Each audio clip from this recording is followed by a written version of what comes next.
Good evening, everyone, and welcome to all of you. In today's class, I am going to explain questions of feelers based on the proper use of vocabs, taken from DZP book. It is day 2, and the questions that I am going to explain are from 31 to 60. We will cover 30 questions in today's class, and all the questions are very important in view of the proper use of words. So let's get started. Question number 31 is he was admitted to the asylum under dash. asylum का दो अर्थ होता है, एक पागल खाना और दूसरा शरण स्थल। एक अर्थ इसका पागल खाना है और दूसरा शरण स्थल है।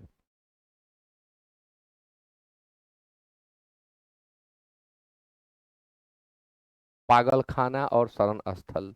तो he was admitted to the asylum. Asylum में उसे एडमिट किया गया अंडर डैश। शब्द दो है, एक कंपल्सन, दूसरा ऑब्लिगेशन। कंपल्सन कॉम्पेल का नाउन है, ऑब्लिगेशन ऑबलाइज का नाउन है। कंपल्सन का हिंदी मीनिंग विवशता और ऑब्लिगेशन नैतिक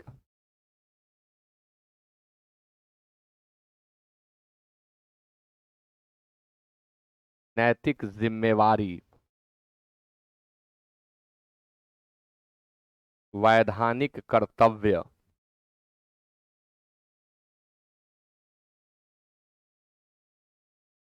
तो उसे अजाइलम में अंडर कंपल्सन एडमिट किया गया, यानी मजबूरी में। अंडर कंपल्सन का अर्थ होता है मजबूरी में, इसलिए आंसर होगा 31 का ए।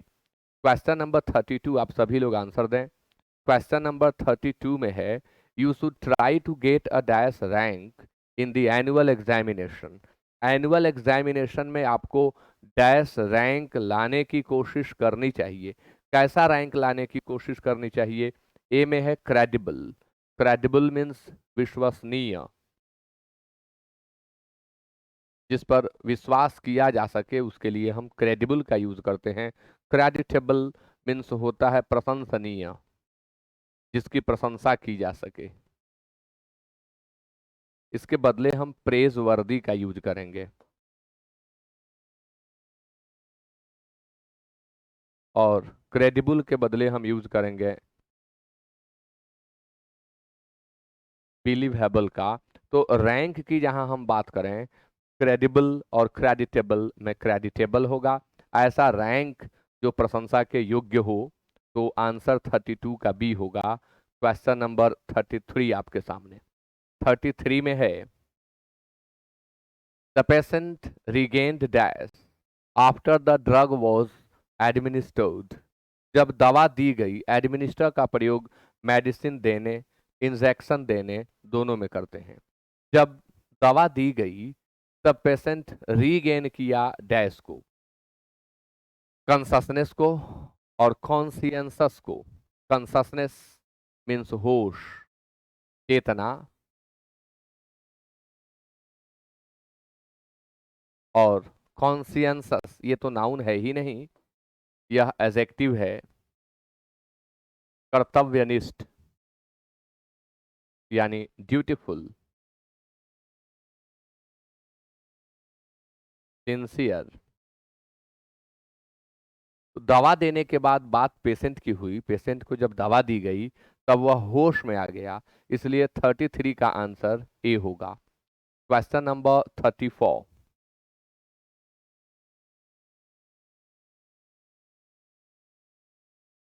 One would like to share one secrets with a dash. One would like to share, कोई शेयर करना चाहेगा या हम शेयर करना चाहेंगे अपने सीक्रेट्स को डैश के साथ। किसके साथ? कॉन्फिडेंट यानी आत्मविश्वासी, जिसको खुद की शक्ति, खुद के बुद्धि विवेक पर कॉन्फिडेंस हो, उसे हम कॉन्फिडेंट कहते हैं। में इसे हम विश्वस्त भी कहेंगे। दूसरा शब्द है कॉन्फिडेंट। कॉन्फिडेंट जिसके ऊपर आपको कॉन्फिडेंस हो। विश्वास पात्र। कॉन्फिडेंट नाउन है और कॉन्फिडेंट एडजेक्टिव है।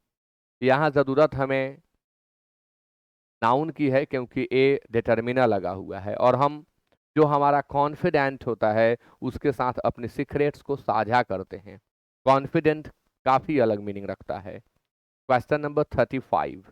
She is extremely dash.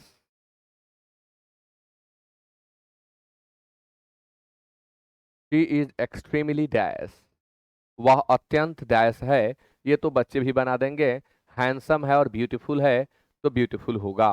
Next question आपके सामने है। Her dash appearance made us believe that she was innocent. उसका अपीयरेंस कैसा था जो हमें विश्वास दिला दिया कि वह इनोसेंट है, वह निर्दोष है। तो चाइल्डिश। चाइल्डिश मीन्स होता है बचकाना, यानी हरकत इत्यादि। और चाइल्ड लाइक बच्चे की तरह।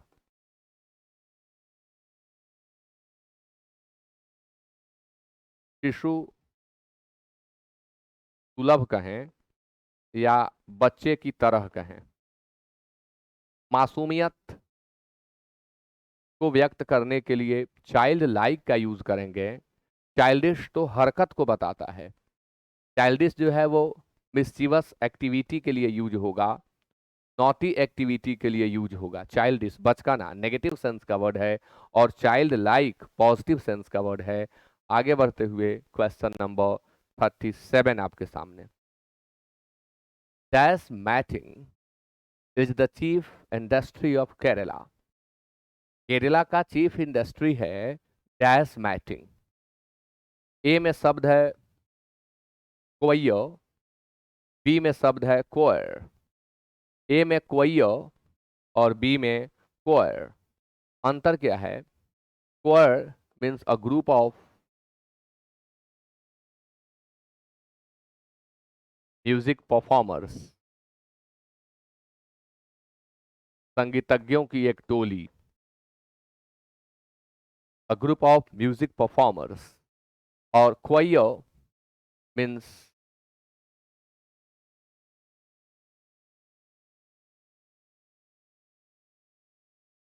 Something made of coconut. नारियल से बना हुआ। अब नारियल के छिलके से, नारियल जो पील्स होता है उससे मैटिंग बनाते हैं हम, फर्श के ऊपर रखने वाला बनाते हैं हम। तो उसके लिए COIR का यूज होगा। CHOIR तो गायकों की मंडली होती है, संगीतज्ञों की मंडली होती है। तो 37 का आंसर ए होगा। Question number 38।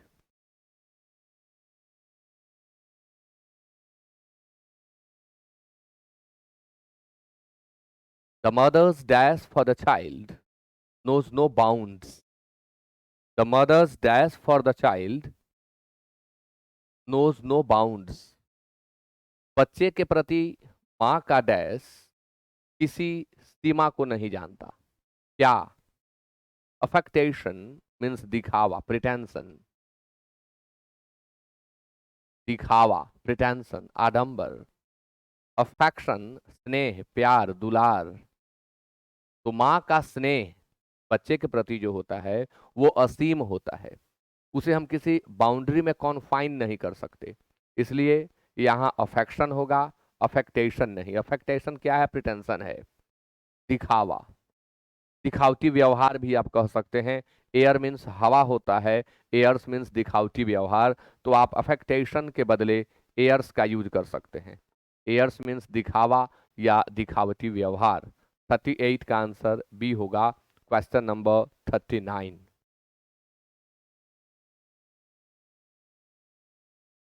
We expect our friends to dash our letters. हम उम्मीद करते हैं कि हमारे दोस्त हमारे पत्रों को डैश करेंगे। कॉन्फेस कबूल करना। कोई गलती हो जाए तो उसे एक्सेप्ट कर लेने के लिए, कॉन्सीड कर लेने के लिए, एडमिट कर लेने के लिए हम कॉन्फेस का यूज करते हैं। एक्नॉलेज, लेटर को एक्नॉलेज किया जाता है। एक्नॉलेजमेंट भी सेंड होता है लेटर रिसीव होने के बाद। तो एक्नॉलेज मीन्स रिसीव करना, प्राप्त करना। 39 का आंसर बी होगा। Question number 40। Question number 40। Dash to the medical course is becoming increasingly difficult. Dash to the medical course is becoming increasingly difficult. Admittance और admission, ये दोनों शब्द admit verb के नाउन हैं। admit से admittance भी बनता है, admission भी बनता है, दोनों नाउन ही हैं, लेकिन दोनों के प्रयोग में अंतर है। admittance means entry, प्रवेश, entry प्रवेश, और एडमिशन नामांकन। अब मेडिकल कोर्स में एंट्री के, मेडिकल कोर्स में नामांकन, तो एडमिशन, नामांकन। 40 का आंसर बी होगा। Question number 41।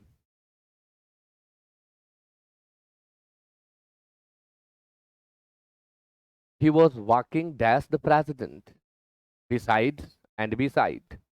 Besides means के अलावे, के अतिरिक्त, apart from, in addition to, और beside means by the side of, यानी के बगल में। तो प्रेसिडेंट के बगल में वह टहल रहा था, आंसर बिसाइड होगा, बिसाइड्स नहीं होगा। बिसाइड्स का प्रयोग के अतिरिक्त या के अलावे के अर्थ में करते हैं, जबकि बिसाइड का प्रयोग के बगल में के अर्थ में करते हैं। Question number 42। This scheme will prove to be dash in the long run. This scheme will prove to be dash in the long run. अंततः, इन द लॉन्ग रन, लंबे समय के बाद, या अंततः, ultimately, finally, and the end. This scheme will prove to be dash beneficial. Beneficial means लाभकारी, जो लाभ दे वह बेनिफिशियल होता है, और बेनिफिशियरी जो लाभ को ग्रहण करे, लाभार्थी। जो लाभ को रिसीव करे वह बेनिफिशियरी होता है, और जो लाभ दे वह बेनिफिशियल होता है। तो यहाँ पर स्कीम की बात हो रही है और बताया जा रहा है कि अंततः यह स्कीम लाभकारी सिद्ध होगा, यानी लाभदायक सिद्ध होगा। तो 42 का आंसर ए होगा। Question number 43।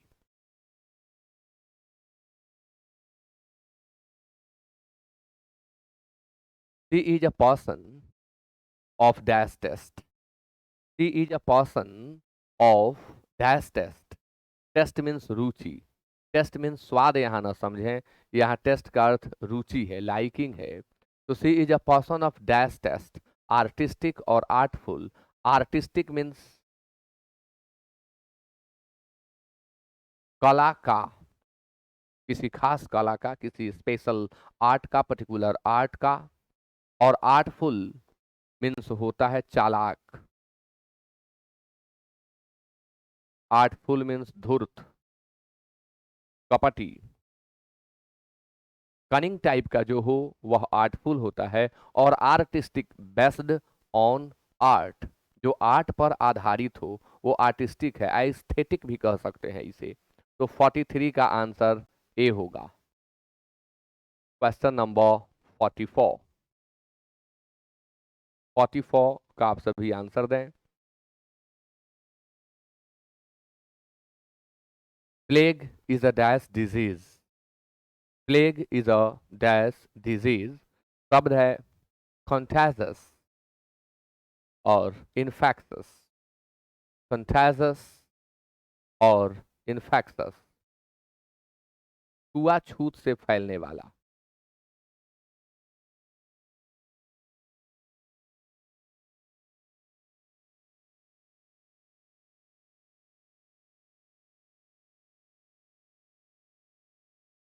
और संक्रमण से फैलने वाला।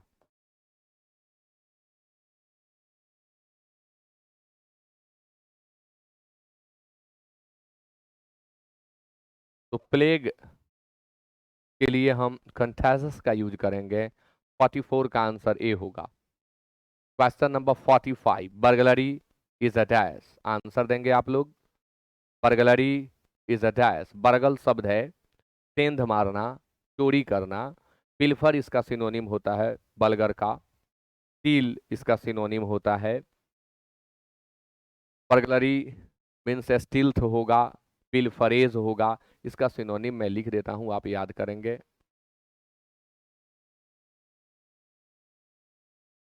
पिल्फरेज होगा, स्टील्थ होगा, प्लंडरिंग होगा, लैकेई होगा। इन सब का अर्थ होता है चोरी या लूट। तो बर्गलरी इज अ डैश, एक तरफ क्राइम है, दूसरी तरफ सीन है। क्राइम मीन्स अपराध होता है जो कानून के नजर में गलत है, जिसके लिए पेनल कोड में दंड निर्धारित है, वह क्राइम होता है। और सीन क्या है? जो धार्मिक दृष्टिकोण से इमोरल है, जो रिलीजियस बेसिस पर इमोरल है, वह सीन है। तो चोरी अपराध है, बर्गलरी क्राइम है। कहेंगे पाप है, हाँ पाप तो है, लेकिन मैंने क्या कहा, जिसके लिए पिनल कोड में दंड निर्धारित की गई है, वे सभी क्राइम के अंतर्गत आएंगे।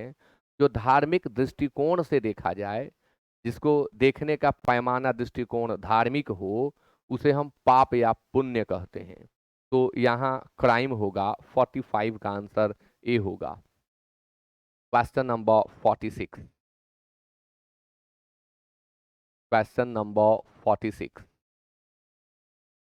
Suresh is dash to smoking, devoted और एडिक्टेड। यह तो ऐसे ही बन जाने वाला प्रश्न है।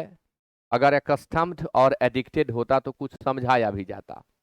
डिवोटेड मीन्स समर्पित होता है, डेडिकेटेड इसका सिनोनिम होगा, और एडिक्टेड लत को बताता है, बैड हैबिट को बताता है।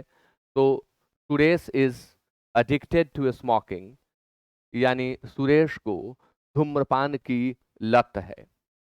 Addicted to, accustomed to, use to, habituated to, ये सभी आदत को व्यक्त करते हैं। एडिक्टेड टू का प्रयोग हमेशा बैड हैबिट के लिए करते हैं। एकस्टम्ड टू का प्रयोग हमेशा गुड हैबिट के लिए करते हैं। यूज्ड टू और हैबिचुएटेड टू का प्रयोग हम दोनों तरह की आदतों के लिए करते हैं, गुड और बैड। तो 46 का आंसर बी होगा। क्वेश्चन नंबर 47, आंसर दें आप लोग।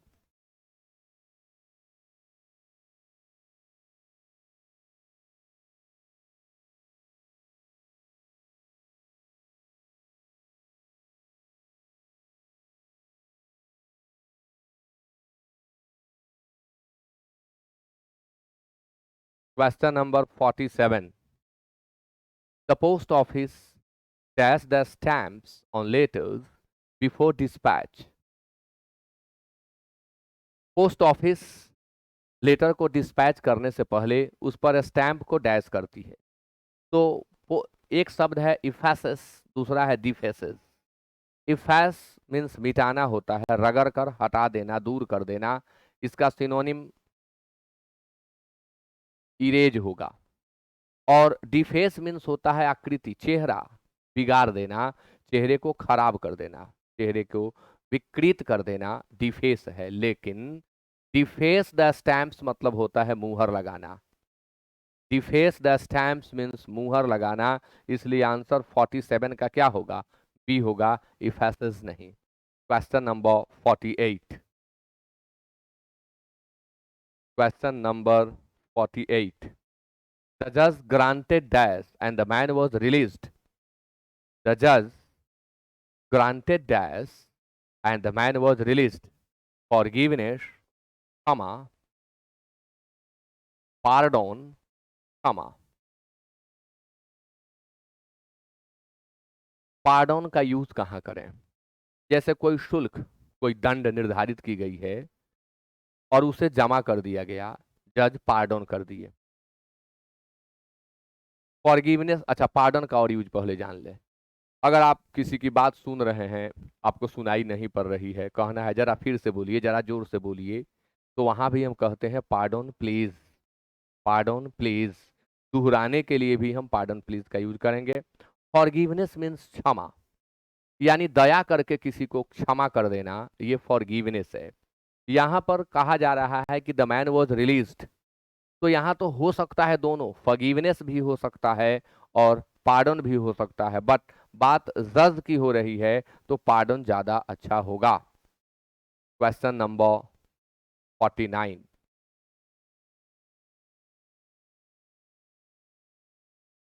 Being dash the child spoke the truth. Dash होने के नाते चाइल्ड ने सच्चाई बताया। इनसेंट और इनोक्यूअस दो शब्द है। अब चाइल्ड में इनसेंस होता है, बच्चे के अंदर मासूमियत होती है, तो आंसर ए होगा, इनसेंट। इनोक्यूअस मीन्स होता है हानि रहित, जिसमें कोई हानि न हो, वह इनक्यूअस होता है। हानि रहित यानी आप इसे हार्मलेस कह सकते हैं, हार्मलेस। तो being innocent the child spoke the truth. Question number 50। Question number 50। 50 का आंसर दे आप सभी लोग। This was the most dash innings of this career. This career नहीं होता है, करियर किसी आदमी का होता है, यहाँ टाइप मिस्टेक है, ऑफ हिज करियर होगा। This was the most dash innings of his career. Grammar की एक त्रुटि यहाँ दिख रही है, जिसे आप सॉलेसिज्म कह सकते हैं। व्याकरणीय अशुद्धि को सॉलेसिज्म कहा जाता है। क्या है वह? ग्रामर हमें सिखाता है कि दिस का प्रयोग प्रेजेंट में करें और दैट का पास्ट में। तो दिस वॉज, ये सुटेबल नहीं लगता, ऐसा होना भी नहीं चाहिए। जब वॉज लगाना है तो दैट लगाएं, इज लगाना हो तो दिस लगाएं। तो यहाँ होना चाहिए था that was the most dash innings of his career, that was the, this is the. तो मेमोरियल है और मेमोरेबल है। मेमोरेबल मीन्स यादगार, मेमोरियल प्रीति पर आधारित। कोई बिल्डिंग इत्यादि बनती है तो उस पर मेमोरियल करके नाम इत्यादि देते हैं। अब यहाँ इनिंग्स है, खेल की पारी है, तो मेमोरेबल होगा, यानी यादगार पारी उसने खेला। आंसर मेमोरेबल होगा, मेमोरियल नहीं। Question number 51। Question number 51। The Rashtrapati Bhavan gives an dash look, gives an imperial look और इंपीरियस लुक, दोनों शब्द एम्पायर से ही बने हैं। एक है इंपीरियल, दूसरा है इंपीरियस, और दोनों में अंतर क्या है? इसका अर्थ होता है शाही, राजसी, राजा का, राज दरबार का। हम उसके लिए इंपीरियल का यूज करते हैं। इंपीरियस मीन्स होता है डोमिनियरिंग,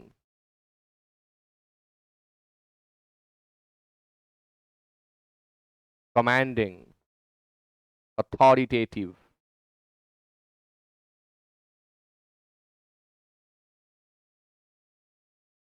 पेरेम्प्टरी।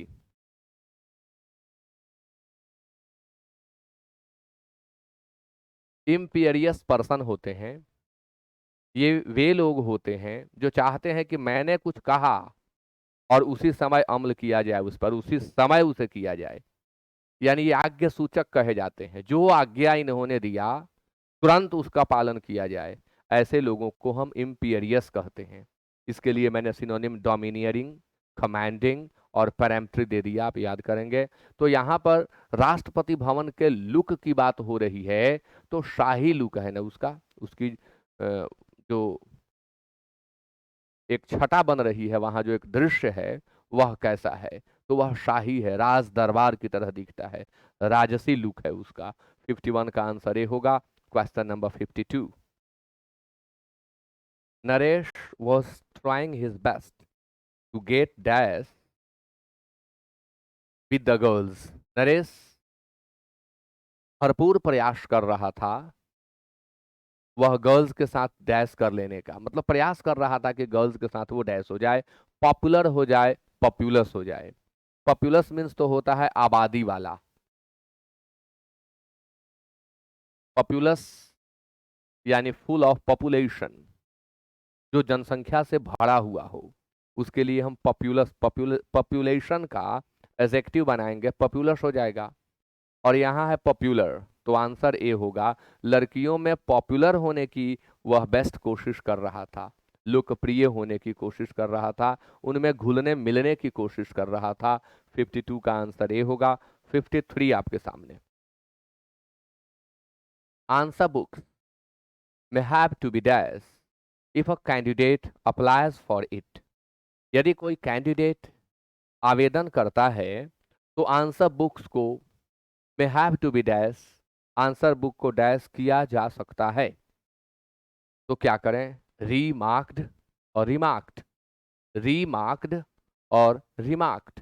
रिमार्क टिप्पणी करना, रीमार्क फिर से मार्किंग करना। तो आंसर बुक आप जो कॉपीज लिख करके आते हैं एग्जामिनेशन की, री इवेल्युएशन के लिए आप अप्लाई करते हैं। अगर आपको लगता है कि नहीं नहीं मैंने तो लिखा था ज्यादा नंबर का, मुझे कम नंबर दे दिया गया, तो री इवेल्युएशन के लिए आप अप्लाई करते हैं। तो वही री इवेल्युएशन, री इवेल्युएट यानी रीमार्क होता है।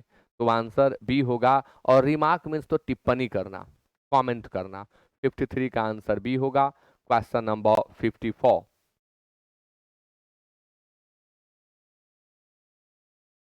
Kids poems are mostly dash, kids poems are mostly dash, sensual और सेंसुअस। शारीरिक सुख, ये सेंसुअल जो है ये वर्ड बॉडीली प्लीजर, वह व्यक्ति जो बॉडीली प्लीजर चाहता है उसके लिए सेंसुअल का यूज करते हैं। One who likes bodily pleaser. और सेंसुअस जो होता है वो माइंड से रिलेटेड होता है, फीलिंग से रिलेटेड होता है।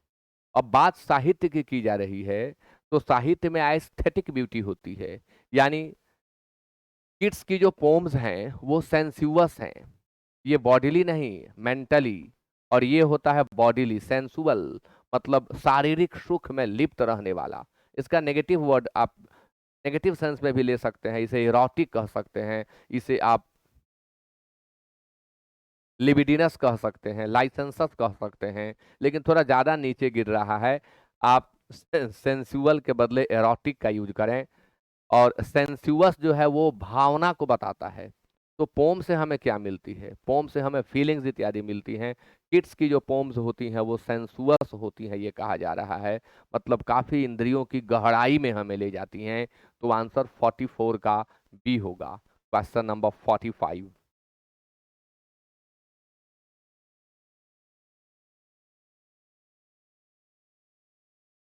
The husband abused his wife dash wilfully और विलिंगली। सामान्य तौर पर अगर आप डिक्शनरी के अर्थ को देखेंगे तो इच्छापूर्वक या जानबूझकर लिख दिया जाएगा दोनों का अर्थ, लेकिन दोनों में अंतर होता है। विलिंगली पॉजिटिव सेंस रखता है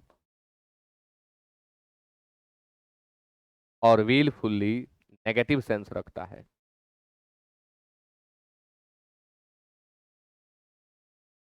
जानबूझकर डेलिबरेटली, जानबूझकर हस्बैंड ने अपने वाइफ को अब्यूज किया, जानबूझकर, तो ये विलफुली होगा।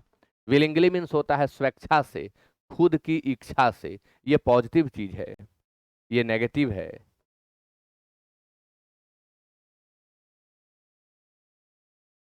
स्वेच्छापूर्वक, with one's own will, with one's own will, स्वेच्छापूर्वक। 55 का आंसर ये होगा।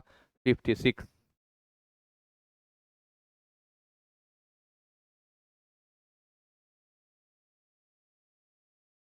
It was dash of you to help me when I was in trouble. जब मैं ट्रबल में था तो आपने मेरी मदद की, यह आपका डैश था। कॉन्सिडरेट और कंसिडरेबल। कंसिडरेबल मीन्स होता है साइजेबल। यह मेजर को बताता है, ऑफ गुड मेजर, जिसे हम कहें कि बहुत अच्छे मात्रा में, अच्छा खासा हम बोलचाल में यूज करते हैं, अच्छा खासा, एक अच्छी खासी मात्रा। तो वहां हम कॉन्सिडरेबल का यूज करते हैं, साइजेबल का यूज करते हैं। हालांकि कॉन्सिडरेबल का एक अर्थ विचारणीय भी होता है। अब यहाँ है कॉन्सिडरेट। कॉन्सिडरेट वे लोग होते हैं जो दूसरों के दुख दर्द पीड़ा भावना के प्रति संवेदनशीलता रखते हैं। बात यहाँ संवेदनशीलता की हो रही है, आप कितने संवेदनशील हैं, ऐसा सेंस है यहाँ, इसलिए हम कॉन्सिडरेट सेलेक्ट करेंगे। 55 का आंसर ए होगा। Question number 56। Question number 56। The texture of his cloth is dash. उसके क्लॉथ का टेक्सचर, बुनावट, डैश है। टेक्सचर का दो अर्थ होता है, एक तो बुनावट और दूसरा उसमें जो धागा लगा है वो। तो कोवर्स मीन्स मोटा, कोवर्स मीन्स भद्दा, जो एलिगेंट नहीं है, जो फाइन नहीं है, वह कोवर्स है। और कोर्स मीन्स पाठ्यक्रम होता है, कोर्स मीन्स पथ भी होता है, वे रास्ता, और पाठ्यक्रम। तो बात क्योंकि कपड़े की हो रही है, इसलिए हम कोवर्स का यूज करें, मोटा भद्दा सेंस रखेगा। Question number 58। 58। Parents must regulate the diets of their children, customs और हैबिट्स। कस्टम्स प्रथाएं, रीतियां, हैबिट्स आदतें। पेरेंट्स बच्चों की प्रथाओं को रेगुलेट करें। कस्टम्स तो कस्टम्स होते हैं ना, ये सोसाइटी से रिलेटेड होते हैं। माता पिता जिन कस्टम को फॉलो कर रहे होते हैं, चिल्ड्रन भी उन्हीं को फॉलो करते हैं नॉर्मली। अब कुछ तो अपवाद होते ही हैं। यहाँ रेगुलेट का अर्थ कंट्रोल करना है। रेगुलेट का अर्थ यहाँ कंट्रोल करना है। तो माता पिता क्या करेंगे, हमारे पेरेंट्स हमारी आदतों को सुधारते हैं, तो हैबिट्स होगा, कस्टम्स नहीं। कस्टम्स रीतियां, रिवाज, जो किसी खास कम्युनिटी की होती है, जो किसी खास सोसाइटी की होती है, जो किसी खास रेस की होती है, स्टेट की होती है, कंट्री की होती है, सिविलाइजेशन की होती है। Question number 59। He is the right man to give a dash view of the matter. He is the right man to give a dash view of the matter. View देना है, अभिप्राय, मत। और कैसा मत, क्योंकि वह मैन जो है राइट मैन है, इस मैटर में अपना विचार देने के लिए वह व्यक्ति सही है। तो कैसा विचार, व्यू, कैसा ओपिनियन। डिसइंटरेस्टेड मीन्स होता है नॉट बायस्ड, नॉट बायस्ड। और अनइंटरेस्टेड मीन्स होता है नॉट इंटरेस्टेड।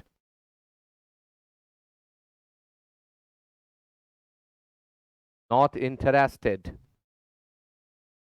जो इंटरेस्टेड ना हो, उदासीन हो, न्यूट्रल हो, वह अनइंटरेस्टेड होता है। और जो किसी पक्ष का ना हो, फेवर से ग्रसित ना हो, प्रेजुडिस से ग्रसित ना हो, जिसके अंदर कोई बायस ना हो, वह डिसइंटरेस्टेड होता है। तो डिसइंटरेस्टेड व्यक्ति ही ऐसा ओपिनियन देगा, ऐसा व्यू देगा जो सही होगा, जो फेयर होगा। किसी पूर्वाग्रह से ग्रसित व्यक्ति तो हमेशा ऐसा व्यू दे देगा जो एक तरफ होगा, क्योंकि वो तो पहले ही से पूर्वाग्रह से ग्रसित है। 60. The police dash him to be involved in the crime. The police dash him to be involved in the crime. Doubt और suspect. Doubt means संदेह करना, suspect means संदेह करना, बट डिफरेंस क्या है? मुझे डाउट है। डाउट कब होता है? जब हमारे पास नॉलेज की कमी होती है। फैक्ट्स की कमी होती है, हम नहीं जानते हैं चीज को अच्छे तरीके से, तो हमें डाउट हो जाता है। जैसे हम लोग पढ़ाते हैं क्लासरूम में, बच्चे कहते हैं सर डाउट है, यानी ठीक से सुन नहीं पाया, ठीक से समझ नहीं पाया, तो वहां उसे डाउट हुआ। पुलिस को किसी के ऊपर डाउट नहीं, अगर पुलिस संदेह कर रही है तो वो सस्पेक्ट कर रही है। इसलिए यहाँ आंसर 60 का बी होगा। और इसी के साथ कंप्लीट होता है आज का क्लास। किलर में इसमें 150 क्वेश्चन है इस तरह के, सबको एक्सप्लेन करूंगा। आप सभी लाइक जरूर करें, शेयर जरूर करें वीडियो को। And thank you so much for being with me till the end of the class. Good night.